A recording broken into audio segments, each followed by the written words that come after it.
Hey everyone, it's Emily Fox. Today's video is going to be a Q&A video. I haven't done one in absolutely forever, it feels like, but we've recently hit 110,000 subscribers on this channel, which is absolutely crazy. So it was about time. I asked you to leave me some of your questions, made a list. I'll put the timestamps in the description box, and we're going to go through some of the most popular ones, including talking about the house, the renovation, what's going on, also the beauty channel, what's going on with that. And we're going to spend a big chunk of this talking about beauty versus book channels, because I feel like I have an interesting perspective because I've done both and things are very different, but some things are very similar. So definitely grab some snacks and some tea, because there's definitely going to be some tea in here. Speaking of snacks, I wanted to give a special mention to Magic Spoon. Thank you for sponsoring this video. Magic Spoon creates fun, tasty cereals. This isn't the first nor the last time that you're going to see me eat cereals directly out of the box on camera.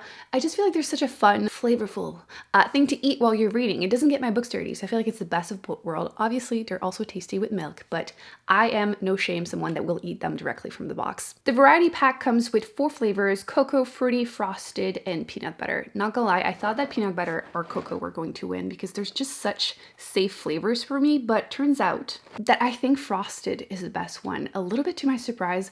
Also, I think it's the best cover. The front is just so fun. Honestly, whoever designed these deserves a race because the vibes are just immaculate. Magic Spoon cereals have 0 grams of sugar, 13 to 14 grams of protein, and only 4 to 5 net grams of carbs in each serving. And they're also keto-friendly, gluten-free, grain-free, soy-free, and low-carb. If you're interested in trying the variety pack, I will link everything in the description box. You can use the coupon code EmilyFox for $5 off. Like I said, everything's gonna be in the description box, and I will be snacking on these throughout the video. The rest of the video is not sponsored. They're just actually tasty. Let's get to work. Question number 1. Okay. A lot of people were asking me about doing more videos that include the rest of my life, not just book review. I recently addressed it a little bit in a recent vlog, but we're going to do this in here with a little bit more details because there were a few questions that were kind of similar, asking me why I'm not including other people, which this is all on purpose.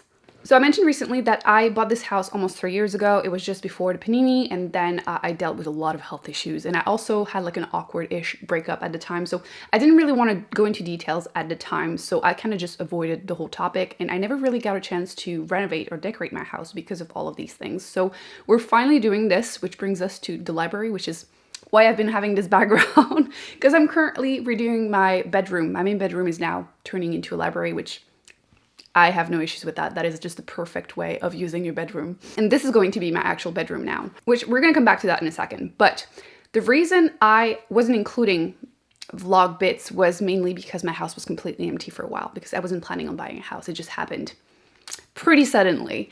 And as far as not including other people, okay. You have to keep in mind that I started YouTube with the beauty channel, so I feel like it has affected some decisions that I have done. And in that case specifically is that I would see how people would comment on other people's channel whenever they had vlogs with other people. So I decided to not do that because people were sometimes mean, and I can take it. I mean, I'm used to it at this point, people commenting on my appearance. I don't really care at this point, but I didn't want like friends and family and people I care about having rude comments said about them. Like, what if they see it before I can delete it? You know, like I just didn't want to open that door. And there's also, we're starting early with the tea, clearly. But there's also the fact that when I started beauty community, BeautyTube, I don't know how you want to call it, when I started posting beauty videos, I was dealing with different health issues than recently. And when that happens, anyone that has chronic illness or has been really sick at one point, you know that people just disappear. And that's what happened to me. And not gonna lie, it was really rough. But at the same time, I kind of understood at the time because, you know, you're young, people want to go out, and fair enough. However, when my beauty channel boomed and I became popular, some people came back or tried to come back, and I was very, very bitter about it. I mean, I think that's pretty fair. So people wanting to, you know, get free products, people wanting to go on trips with me, they were willing to take my pictures, you know, trying to become friends again. And I was still dealing with health issues at the time. So it felt just really like, it felt a bit icky. So that is one of the reasons that I also decided to not include the people in my channel, in my videos, because people will try to use you. That's how it is. I do get still people contacting me. The most recent, like, ridiculous one, okay, you're gonna have to bear with me with that one because the explanation is complicated. The cousin of the ex-wife of my ex's best friend. Do you follow? She messaged me, I think it was on Christmas morning or the day before. She reached out an email wanting, like through an email wanting a shout out. Like, that's how far it gets. Like, I don't discuss these things on my channel because what's the point? But yes, this is kind of why I won't tell people when I meet them that I do that for, you know, because people will want a shout out. And it's such a fun topic to discuss, but you know, some people, friends, yes, other people, I try to avoid it. So yes, hopefully that answers that. But as far as the rest of the house, decor, the order I'm planning to decorate, and what's going on with the beauty channel, because that was a big question. Beauty channel, I am coming back. I just had to take a break because, like I was saying, I had so much going on in my life, health issues mainly, and I just couldn't balance everything. It was just way too much. So I decided to pause the beauty channel, and right now everything is a mess, so I just don't really feel like doing it, even though I'm starting to feel better. But the first room we're doing is the library. I recently posted a video, actually YouTube Shorts. I had never done one. I'll link it down below because I can't include it in here because the music, there's a copyright, and if I put it in here, the video is gonna get. So I will link it. I had a lot of fun filming it. I think it's like one of my best videos. It's 10 seconds, but like it's pure art. This is how the renovations are going. But this is the first room. Afterwards, like I said, I think I'm gonna do the two of the bedrooms at the same time. My bedroom, so I can actually sleep somewhere that looks half decent, because I mean, I'm enjoying the books, not gonna lie, but it feels a bit crowded. And I actually sold my 2 dressers, so most of my clothes are like on hangers or boxes. So like, it needs to happen pretty quickly. And the other room is going to be transformed into a beauty room. So when that is going on, I will be able to start posting videos. I'm hoping, cross all of your fingers, that before the end of the year, that's the goal. I'm not putting a strict date because I don't want to like stress myself, you know, ruin my health even more. And I also want to make sure that when I come back permanently. Like, I don't want to like post 1 or 2 videos and then disappear for another 3 months. I'm not going to do that. I want to make sure that I'm ready whenever that happens. So the goal is before the end of the year. I've also gotten a few questions about reading slumps. I did do a video about some of my tips and tricks. I'll link that down below if you're interested. But essentially, do anything but. Honestly, I had a reading slump for like 2 years. Again, beginning with Panini. I feel like everything was going on at the same time. A lot of people found reading during the Panini, but me, I just felt overwhelmed. I was dealing with too many things, really. But what helps me is, again, do anything but. If you want to binge watch a TV show, do that. If you want to do whatever, do that. Also, what helped me personally when I was ready, like I really wanted to continue reading, I just didn't really feel like it. Audiobooks, if they're your thing, highly recommend them. That way you can just go on a walk, which probably would make you feel better too, while listening to an audiobook. That's a great way to just start reading again. Or one of my favorite thing to do is to grab like 2 or 3 books, 5 books, and read the first chapter. You will find one, hopefully, that the writing style just works for you and just flows, and there you go, you've read a book without even realizing. Like, it goes really fast whenever you find one. Sometimes some books are just not the right one at the moment for you. So yeah, those are my 3 main tips. I'll link the video down below if you want more. Kind of related to this, I had a few people ask me how to read more in your second language and or what books I would recommend in French. I wanted to address it because I get that question a lot, and frankly, I'm not the right person to answer the second one because I never had to learn French. I mean, I did as, you know, a baby, but a little baby, but never as an adult. So I feel like I don't know how to learn French. You know, that makes sense. So I can only tell you what I did to learn English, which I think is very common with everyone in the world. I feel like English is such a like common language to learn. I think most of us will agree that first off, we learn the basics in school very often, like, you know, numbers, verbs. It's probably the toughest thing to learn, especially in French. Ooh, poor you. I think that anyone would relate, like, que vous héritiez, like the subjonctif plus que parfait. Verb tense in French can be interesting. But once that is there, what I would do was to consume any other social media, movie, anything, TV shows. And at first I would listen to them in my second language, so I'm going to say it that way, in English with French subtitles. And then it would be English with English subtitles. And then eventually I was able to remove the subtitles. Now I'm back with them because why would I be without them? But to practice, it's good. So yeah, that's my tip. Hopefully that's helpful. And in terms of like giving you recommendation for books in French, I don't really read them unless they were written in French. So I am not the right person. Luckily, we're on YouTube. I'm sure you can find a bunch of people, maybe even like people that are learning French as a second language that would be better than me. If you have any, leave them in the comment section. I also think it's interesting how someone was asking if I noticed that the kind of books I've been reading differ over time. I recently, maybe not that recently, did a video where I was comparing my stats. I need to do that again at the end of the year. I think it's always fun because I do so many challenges that it does affect the kind of books that I do read. So this year, for example, I've read so much more nonfiction than ever because it was one of my challenges. I did more at the beginning of the year. I read so many so quickly, but I've read at least 20 something so far this year, which is like usually maybe 10. So I've basically doubled the amount that I've read so far already. And it was really fun. I mean, it's still fun, but like I had a big wave and I tried to like focus on finding different ones. So I do feel like my taste has changed. This year, I've barely read fantasy and sci-fi. Usually they're my main two genres. They're usually 50% of my reading in my stats, like literally 50, and then the rest is everything else. I don't think it's going to be the case this year. Even though I'm starting to get back into the mood, I just took a break without even thinking about it. So I do feel like it differs. Also, I feel like we're all influenced with Booktube. I feel like when we start watching, we see a lot of like YA books and a lot of like popular ones. And then eventually you figure out other things. I try to balance popular books, new books, and like older, more obscure work, basically library sales. Things I find that seem interesting. So I always try to balance it out so there's something interesting for everyone. And I do feel like I overall balance pretty well the genres that I read. So like, and I also try to like give reviews that are useful, right? That way, even if we don't agree with the ratings, you might still be able to find something in a video that I talk about that would be for you. I'm slightly addicted. The next question is going to be what takes like 50% of the video, I swear. We're gonna mix a bunch of topics together. I tend to go on tangents, if you haven't noticed already, but I'm gonna try my best to mention everything I wanna mention. I will probably forget things. Let me know in the comment section if you have any questions or other topic that you want me to discuss. And I'll either do a different video or include it in discussion portion in my vlogs. I've started doing that and I really enjoy it. So if you have any topics you want me to address, also in general, leave them there. But the differences between book and beauty community, there are a lot. And people were saying how it looks like the beauty community is more chill. Yes, okay, let's talk drama. I do think that overall the book community is more chill. That's why whenever I had to make a decision, money-wise, it would have been smarter to continue doing beauty. It is what it is.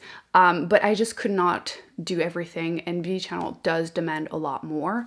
And yes, beauty, a book is definitely more chill in general. There's still some drama. I feel like I am definitely someone that stays in my own lane, my own bubble. I don't know what's going on with the drama pretty much ever. But I feel like the contrast, I feel like beauty, people realized a couple years ago that the more drama there was, the more popular they became. So I feel like the drama definitely centered around the big popular channels. I feel like on the book one, it's not the vibe I'm getting. Correct me if I'm wrong, but I feel like it's almost the opposite. Again, I'm super out of it, so I don't know. But I do feel like whenever there is drama, I hear that it's like book Twitter. I'm not actively on Twitter. I just post once in a while complaining about random stuff. So it feels like it's very different. I do hear about the whole clicky thing, but like I said, I tend to just be in my own bubble, so I don't really know. As far as like meeting the people, like I mentioned, I haven't had the chance to meet anyone in person that has done book videos just because the timeline, for like half the time, things were on pause, so I haven't been able to meet anyone. The beauty one, I have definitely traveled, met other creators, and I have to say, generally speaking, like I don't want to stereotype, but I kind of have to, kind of. I feel like the girls that I've met in Canada specifically, super chill, super nice. I feel like the culture is very different if I compare to the US because they're the two countries I've visited for the channel. So Canadian beauty girls, super chill, super nice, always really nice to talk to them. Nothing bad to say, really. The US, it's been a bit more hit and miss. I feel like there's more of the culture of like celebrity. I have encountered it a little bit in Canada, but not as much. You know, people, you meet them and they basically ignore you, but whenever they realize you have more followers, then they want to become friends. And it just kind of sucks. Also meeting people that you followed for a while and then they're not really nice in person, it's always disappointing. But also the other end, almost people that you didn't really have any strong feelings or you didn't necessarily approve of everything about them, and then you meet them and they're like super nice, super, super nice. So it's weird. It's weird. Yeah, not everyone is themselves on camera, which is kind of awkward, but yeah, we're gonna stop here. I also wanted to talk about the differences in terms of sponsorships, which I know this video is sponsored, but like I said, they won't even review this part, so they don't know. I think the contrast is really interesting, again, comparing beauty and books. I feel like beauty, I started a couple years prior to books, so I feel like it also plays into differences, but I feel like beauty back in the day, when I really started, it was really taboo to do sponsored videos. It was just like, people had really high expectations too. Like they expected you to have like professional lighting setting, always have the new products, you know, expensive. It wasn't supposed to be a full-time job. And like it was very like posting 3 times a week, really high expectations, but you weren't supposed to be sponsored. So like people were expecting that. So people were hiding sponsorships, which I haven't done. I will never do. I appreciate that the book community is very upfront about sponsorships. And I think it's because the reception is very different also. Beauty, one thing that I found very difficult to deal with, which I never talked about because drama, I was trying to stay away from drama, is that I would receive the same offers, but I would turn it down either because I didn't believe in the company or I was like morally against them, like laxative teas and like waist trainers, which no, I've never done them, will never do them. And then I would see people being sponsored by, let's say, a $500 face cream with dubious ingredients that have never been tested or proven to do anything. And they would have, see, I'm choking. Someone is thinking badly of me right now. My body is saying, don't say that on camera. But like they would have like a $50% coupon code. And like, it would be like, and they're not mentioning they're sponsored. And the people in the comment section would be like, oh my God, this person is amazing. You're never sponsored. I was raging, not gonna lie. I definitely had moments where I found it very frustrating because I would know they're sponsored, but like I would stay away from the drama so you don't say anything. And then you're saying no to that money because you're not okay doing that. But yeah, it was very, in that way, I do think that the beauty community has way more drama. I do feel like things have changed, but again, I haven't posted beauty videos in like almost 2 years, I think. So I'm not up to date with how things are. But if we compare to the book community, I feel like people are very upfront about it. And I think the reaction is very different. Usually people are happy that their creators, their favorite creators are sponsored, which I think is the right mentality, especially for Booktube, because let's be real, Booktubers are not rolling in money. They're just not. Maybe like the 1%, but generally speaking, they're not. So I feel like whenever they are sponsored, it means that they can spend more time, money, effort on their channel, which is good for you as a viewer. Like it doesn't cost you anything to follow them. So I appreciate that, again, the reception is very different. To be fair, I understand that if your favorite beauty creator is always sponsored with like weird sponsorships and you know, they're complaining that the reception is not good while they're driving their Range Rover, I get it. I get it. But like book community, nobody is buying a Range Rover with their YouTube money. They're not. Also feel like the kind of sponsorships that I am comfortable doing is very different between the two, which again, I think is really interesting. So the beauty community, I would focus, and when I come back, I will be focusing on actual beauty brands as much as possible. So for example, in the past, I've done Sephora, Maybelline, CoverGirl, like actual brands that you can recognize because that's just what I was comfortable with. I was open like once in a while to do something that is more like lifestyle or something if the brand seemed appealing to me. But generally speaking, I felt like I had enough sponsorship with actual brands that's why I wanted to stick with those. In the book community, it's the opposite. I don't know if you guys are going to agree. Feel free. I really want to have this discussion with you. But it's the opposite because beauty, you can see what the product looks like on me. Generally speaking, if I'm wearing a lipstick, a mascara, an eyeliner, you can tell. And I know there's definitely been moments in the past where people clearly hadn't tested the product before accepting the sponsorship because you could tell it looked bad. And it reflects badly on them. That's why I always made sure to try the product. And yeah, I mean, if I follow you, I know what the mascara looks like on you. So if you're telling me it's your new favorite one and it looks bad, I know.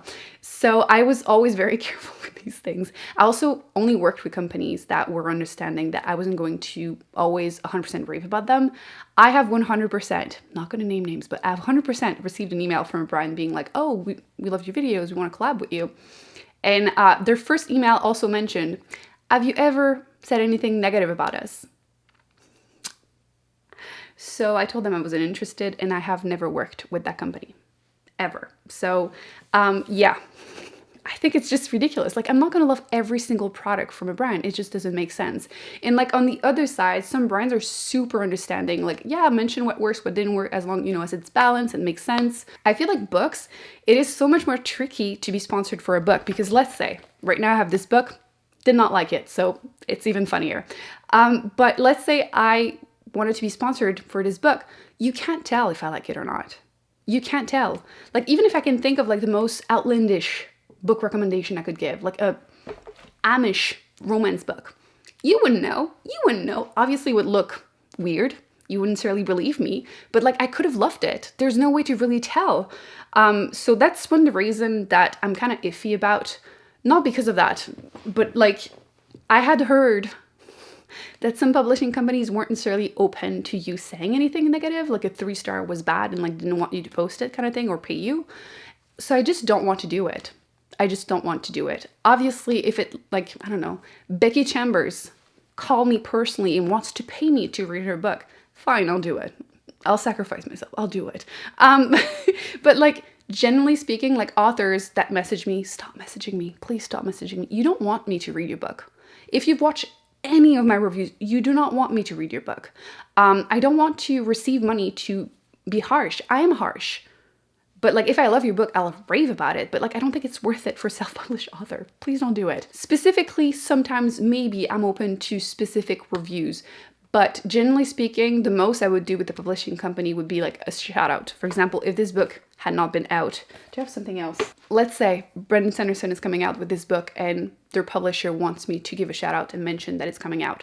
It sounds like a book I would be into, so I would give it a shout out for money. Sure, fine. That's like pretty much where it's at for me for book sponsorships. Otherwise, I try to keep it either like that has nothing to do with it, like cereals. Like I said, you've definitely seen me eat cereals out of the box. It's definitely not out of character, but I'm open to doing like fun or things that I'm genuinely interested in, and like some things that are somewhat related to books, but that won't affect the content. Because again, reviews are so subjective. I feel a bit unsure about how comfortable I would be being paid for a review. I'm not against other people doing it. I think it's just like a personal choice. It's not even that I don't believe people. It's just that, I mean, it hasn't really been offered. The only ones I've been really offered would be things like virgin lady that is 16 ends up in a relationship with a grown-ass man that is a werewolf. Like, I'm not going to review that because we all know I'm not going to like that. So I haven't been really offered anything tempting. So for now, it's a no, but like, I'm not completely opposed to it. I just personally prefer doing other ones that sound fun with companies that I've looked up. If you ever see me recommend something that is problematic, please let me know in the comment section, and obviously we'll look into it more and not do it again. But yes, I think it's just easy to do sponsorship that is like a minute after the intro. If you're interested, you check it out. If you're not, it doesn't affect the rest of the video. So that's just my take on it. And I just think it's really interesting, again, the contrast between beauty and books.